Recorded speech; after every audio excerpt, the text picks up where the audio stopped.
की जय, जगदीश्वर प्रभुपाद की जय, कोटि वैष्णव की जय, देव की जय। हरे कृष्णा, हरे हरिस, प्रणाम। स्टार्ट मंगलाचरण। ओम अज्ञानतिमिरन्धस्य ज्ञानञ्जनशलाकया चक्षुरुन्मिलितं येन तस्मै श्रीगुरुवे नमः। नमो विष्णुपादाय कृष्णप्रेष्ठाय भूतले श्रीमते भक्तिवेदान्त स्वामिनिते नामिने नमस्ते सरस्वती देवे गौरवाणी प्रचारिणे निर्विशेष शून्यवादी पाश्चात्यदेशतारिणे। जय श्री कृष्ण चैतन्य प्रभु नित्यानंद श्री अद्वैता गदाधर श्रीवासादि गौर भक्तवृंद। हरे कृष्णा कृष्णा कृष्णा हरे हरे, हरे राम राम राम हरे हरे। हरे Krishna. Okay, so I posted the link in the chat for our prayer of the week. So after the Shravanam and Kirtanam, chanting and hearing, hopefully we are also remembering Vishnu Smaranam while we are chanting. Vandanam is offering prayers. So Shravanam and Kirtanam we do with our external senses. We chant with our tongue, we hear with our ears. So when we do that, that is in our control. But as we say, prayers open the doors of our hearts. When we do Vandanam, the doors actually open. Just like at the temple, we may be in the altar, but the altar of the Lord opens from inside. So that is by the mercy of the Lord that the altars opens from inside, right? We cannot control the opening of the doors. So when the Lord is merciful and the mercy flows and the doors open. So similarly, prayers that we sing every morning that invoke or invite the mercy of the Lord, and through the prayers we can open the doors of our hearts and then eventually have darshan of the Lord. So with that mood, let's sing the prayers. Anybody who would like to sing today?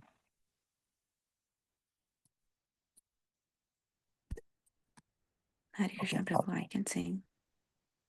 Okay, go ahead. Yeah. नवगौरवरं नवपुष्पसरं नवभावधरं नवलास्यपरं नवहास्यकरं नवहेमवरं प्रणमामि शचीसुतगौरवरं नवप्रेमयुतं नवनीतसुजं नववेशकृतं नवप्रेमरसं नवधाविलसतशुभप्रेममयं प्रणमामि शचीसुतगौरवरं हरिभक्तिपरं हरिनामधरं करजाप्यकरं हरिनामपरं नयने सततं प्रणयाश्रुधरं प्रणमामि शचीसुतगौरवरं सततं जनतां भवतापहरं परमार्थपरायणलोकगतिं नवदेहकरं जगतापहरं प्रणमामि शचीसुतगौरवरं निजभक्तिकरं प्रियचारुतरं नटनर्तननागरराजकुलं कुलकामिनि मानसलास्यकरं प्रणमामि शचीसुतगौरवरं करतालवलं कलकण्ठरवं मृदुवाद्यसुवीनिकया मधुरं निजभक्तिगुणावृतनाट्यकरं प्रणमामि शचीसुतगौरवरं युगधर्मयुतं पुनरानन्दसुतं धरणीसुचित्रं भवभावुचितं तनुध्यानचितं निजवास्ययुतं प्रणमामि शचीसुतगौरवरम् अरुणं नयनं चरणं वसनं वदने स्खलितं स्वक्यनामधरं कुरुते सुरसं जगता जीवनं प्रणमामि शचीसुतगौरवरं प्रणमामि शचीसुत गौरवरम् श्रीला सचीसुताष्टकम की जय। श्रीला बाबा भट्टाचार्य महाशय की जय। हरे Krishna. Hare Krishna. Thank you. Okay, I will read the translation today. His complexion is the hue of fresh cream tinged with kumkum. He is the ever fresh Cupid who shoots arrows of newly blossoming flowers. He bears newer and newer modes of emotional ecstasies. He is fond of performing novel dances. He makes ever new jokes that cause much laughter. His brilliant luster is like freshly cast gold. I bow down to Gaura, the beautiful son of Mother Shachi. He is endowed with ever fresh love of Godhead. His radiant luster is like the color of fresh butter. His fresh attire is arranged in ever new fashions. He relishes ever new mellows of love for Krishna. He shines in ninefold new ways while executing the ninefold processes of devotion. He is permeated with a most auspicious loving nature. I bow down to Gaura, the beautiful son of Mother Sachi. He is absorbed in devotion to Sri Hari. He maintains the chanting of the names of Hari. While chanting, he counts the holy names on the fingers of his hands. He is addicted to the name of Hari. He always has tears of love welling in his eyes. I bow down to Gaura, the beautiful son of Mother Sachi. He is always removing the suffering of material existence for mankind. He is the goal of life for persons who are dedicated to their supreme interest. He inspires men to become like honeybees, eager for honey of Krishna Prema. He removes the burning fever of the material world. I bow down to Gaura, the beautiful son of Mother Sachi. He motivates pure devotion unto himself. He is most attractive to his beloved servitors. By his dramatic dancing, he exhibits the characteristics of the king of paramours. He causes the minds of beautiful young village women to dance. I bow down to Gaura, the beautiful son of Mother Sachi. He plays kartals as his throat emits sweet melodious sounds and the vibrant notes of the veena are softly played. He thus inspires the devotees to perform dramatic dancing that is infused with aspects of his own devotional service. I bow down to Gaura, the beautiful son of Mother Sachi. He is accompanied by the Sankirtan movement, which is the religious practice for the age of Kali. He is the son of Nanda Maharaj, come again. He is the extraordinarily brilliant ornament of the earth. His preaching mood is suitably adapted to the cycle of birth and death. His consciousness is fixed in meditation on his own form of Krishna. He is always accompanied by his transcendental abode. I bow down to Gaura, the beautiful son of Mother Sachi. His eyes, the soles of his feet, and his clothing are reddish like the color that heralds the rising sun. As he utters his own names, his voice falters. He awakens a sweet flavor to his life throughout the universe. I bow down to Gaura, the beautiful son of Mother Sachi. Hare Krishna. Shri Shashi Sutashtakam ki jai, Shri Sarvabhauma Bhattacharya ki jai. Okay, so with that we'll continue reading from Shri Prabhupada Lilamrit. Nalin Prabhu, you want to read today?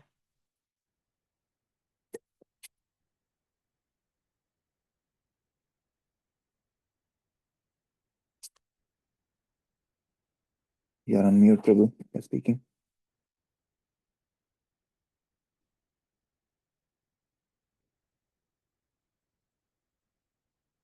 Okay, I'll go ahead and we'll continue reading. So yesterday we saw on chapter 9, Srila Prabhupada um, had come back to Vrindavan and he was again, as usual, writing his responses to articles appearing in the newspapers, just talking about truth and beauty, how the is mundane truth and beauty are not compatible, but the spiritual truth, which is the Almighty Supreme Personality of Godhead, all the sages, all the saints, all the devotees go after that supreme absolute truth, and that supreme absolute truth is the most beautiful. So Srila Prabhupada was reflecting on those, and he was also reflecting on the disappearance day of his Guru Maharaj, Srila Bhaktisiddhanta Saraswati Thakur. So he was kind of in a little pensive mood yesterday, as it was the disappearance day of his Gurudev. So we'll continue reading from there. Abhay groped after memories of his spiritual master. He felt secure in that his own relationship with Srila Bhaktisiddhanta Saraswati was intact, continuing. Yet he felt helpless. He was diligently pursuing his spiritual master's order to preach in English. Yet, without his spiritual master's physical presence, he felt small and very much alone. At times like this, he questioned the wisdom of having left his family and business. Lamenting Srila Bhaktisiddhanta's absence and the fall of the Gaudiya, he composed a Bengali poem, Viraha Ashtaka. Srila Prabhupada, you are always compassionate towards the suffering Jiva souls. On this occasion of your separation, I see only dejection, an unlimited ocean of mercy, cutting an illusion. Nityananda distributed an ocean of flood of love of Godhead. The Jatai Gosai stopped the stream, but coming yourself, Lord, you revealed this illusion. So once again, everyone was immersed in the flood of love, even one so fallen, insignificant, and sinful as I. On the strength of Lord Chaitanya's order, you sent all of your servants door to door as gurus. There was preaching everywhere from the sea to the Himalayas. Now, in your absence, everything is darkness. O Srila Prabhupada, you are always compassionate towards the suffering Jiva souls. On this occasion of your separation, I see only dejection. In the same way that Advaita Prabhu brought Lord Gaura, so did Bhakti Vinoda pray. His enthusiasm brought you, on the strength of his enthusiasm, you came and made everyone understand that India is a holy land. One who takes his birth in the land of Bharat must make his life perfect and then preach to others. This Mahamantra message you preached everywhere. Now, in your absence, Lord, everything is darkness. Your ocean of compassion has again been stopped. The spear of great misery has cut through my heart. Without Lord Chaitanya's message, there is just confusion. Seeing this, all the Vaishnavas feel pangs of separation. The conditioned souls are all in darkness once again. They are searching for peace, but are dying in an ocean of anxiety. O Srila Prabhupada, you are always compassionate towards the suffering Jiva souls. On this occasion of your separation, I see only dejection. Abyss was a dark view. The golden era of preaching that had flourished in the days of Srila Bhakti Siddhanta Saraswati was no longer.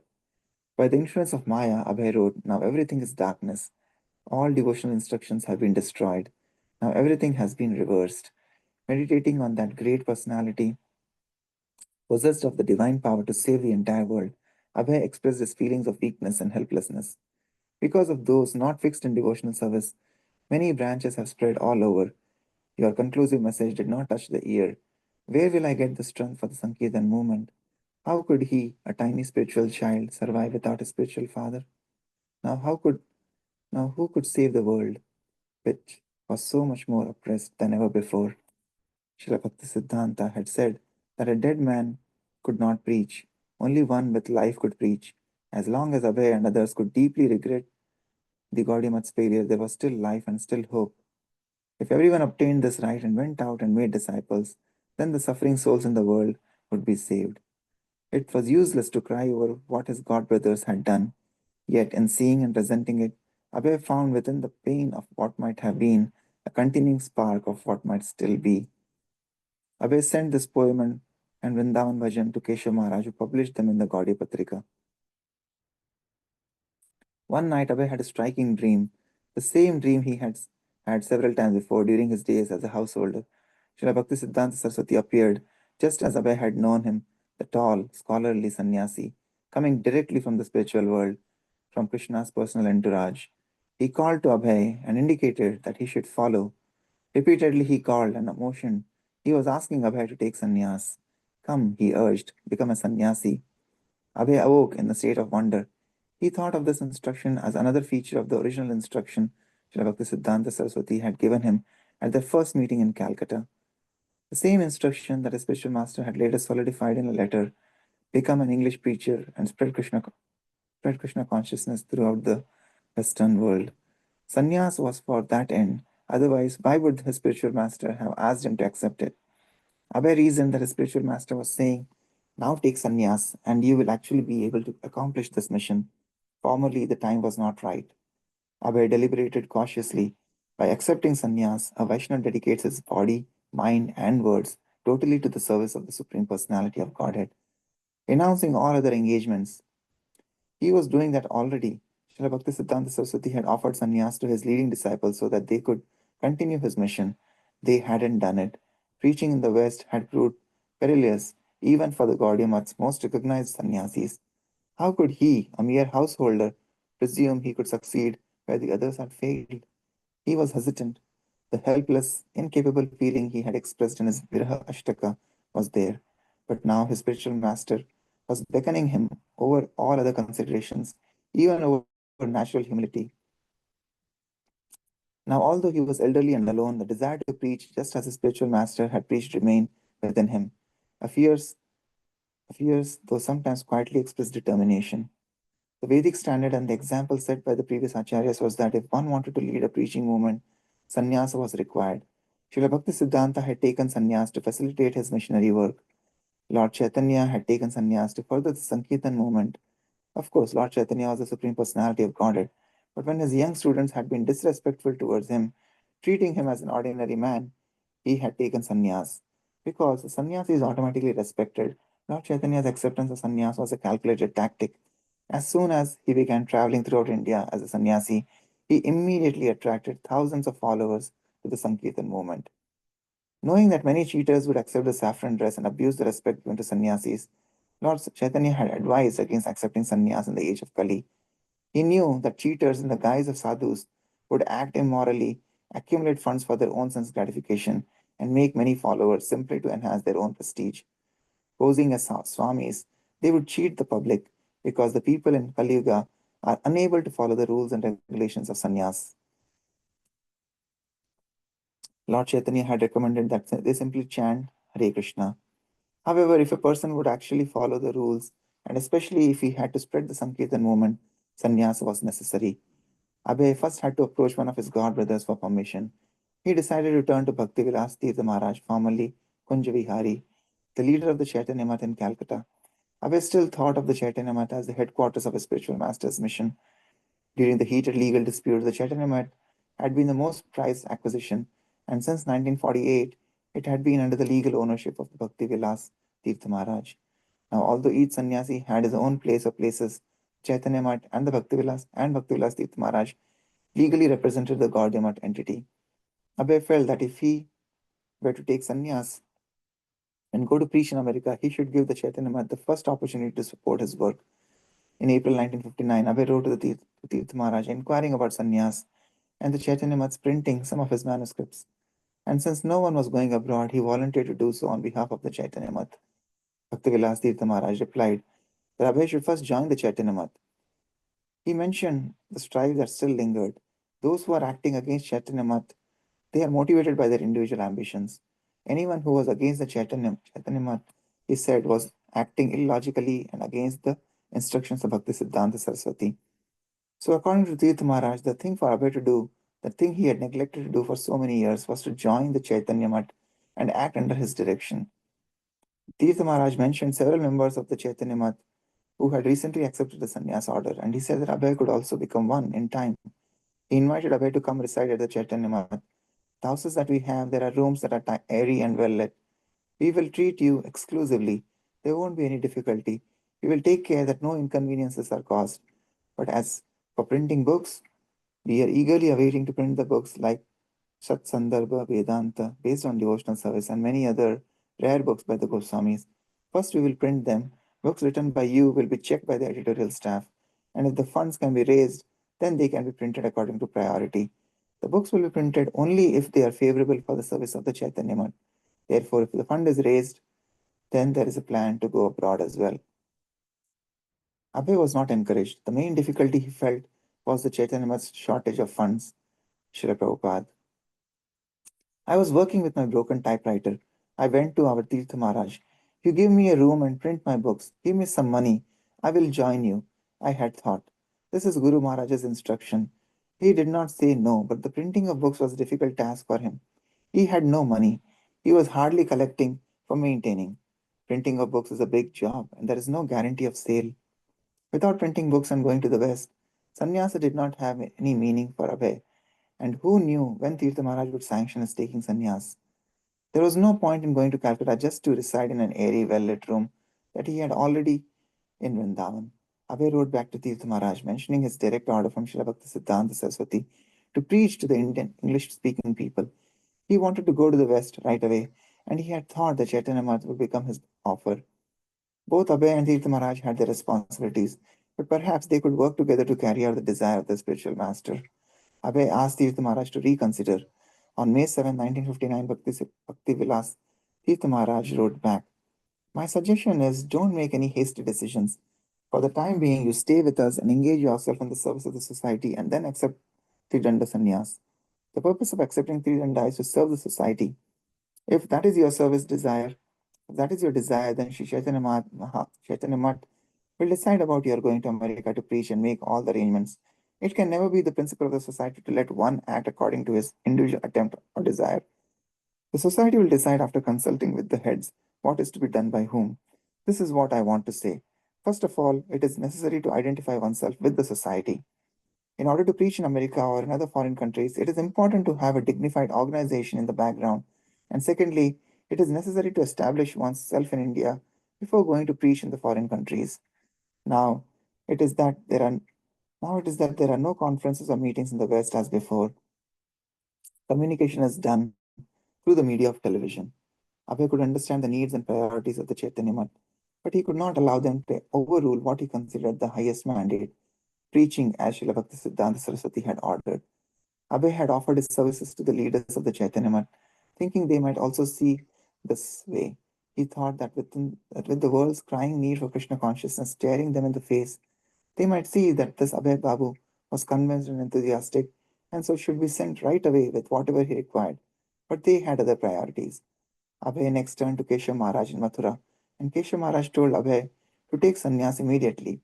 After corresponding with Tirtha Maharaj, Abhay had felt some uncertainty about accepting sannyas, and now that he was being encouraged so strongly, he resisted. But Keshav Maharaj was insistent. Srila Prabhupada, I was sitting alone in Vrindavan, writing. My godbrother insisted to me, Bhaktivedant Prabhu, you must do it. Without accepting the renounced order of life, nobody can become a preacher. So he insisted. Not he insisted. Practically, my spiritual master insisted. He wanted me to become a preacher, so he forced me through this god brother. You accept. So unwillingly, I accepted. Pause here. Hare Krishna. Yes, so wonderful reflections by Srila Prabhupada. Again, his, as we say, spiritual master lives by his instructions. So even though physically he was feeling the presence, he was remembering how when he met his Guru Maharaj, he could see him, he could hear him, he could take his darshan, he can bow down before him, he could eat remnants of his prasad, he could walk with him, hear his instructions, all of that, and he was around physically. But now that he was not there, his instructions always remained with Srila Prabhupada through his books, through his memories, and yeah, it was so nice that he was always that was one thing that he always kept most dear in his heart, his Guru Maharaj instructions, and how he is remembering that how his Guru Maharaj had come to the world to remove the clouds of illusion and Maya that was prevalent after Chaitanya Mahaprabhu left and things had become diluted. So just as when Advaita Acharya prayed, just as we are celebrating Chaitanya Mahaprabhu's appearance today, and how Devati Mataji was nicely narrating how Advaita Acharya and all the devotees prayed to the Lord to appear. Similarly, Bhakti Vinod Thakur was the father of Bhakti Siddhanta. He had prayed at that time because the number of devotees were just declining, and yeah, the movement of bhakti was becoming diluted. And by his prayers, Bhakti Siddhanta appeared on this planet. And he was, as we call him, as a lion preacher. He, with his bold preaching, he re-established the principles of devotional service, of bhakti to the Supreme Personality of Godhead. So yeah, with all those memories, Srila Prabhupada recounting how he himself was very, very insignificant and very, very sinful, and still, because of the mercy of his Guru Maharaj, he was able to do whatever he was able to do so far. But he was praying for his mercy.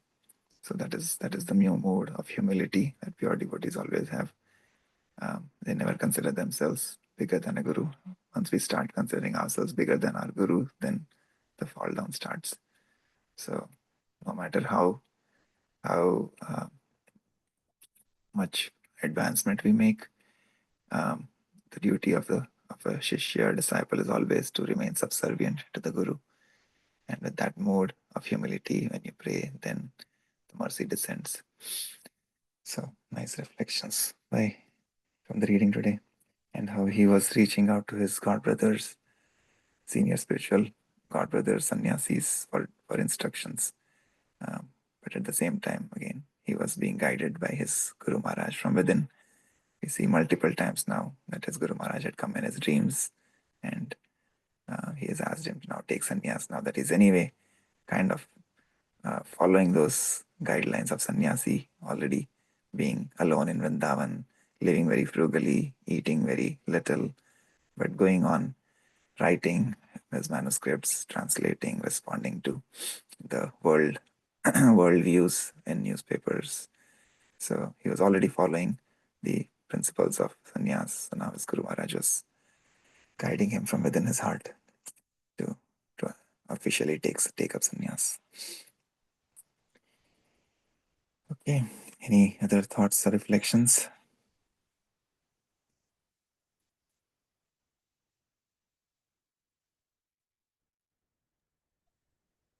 Hare Krishna Prabhu, just one thing coming to my mind, um, that without our spiritual master's ascension and without complete surrender to our spiritual master, we cannot go back home, back to Godhead.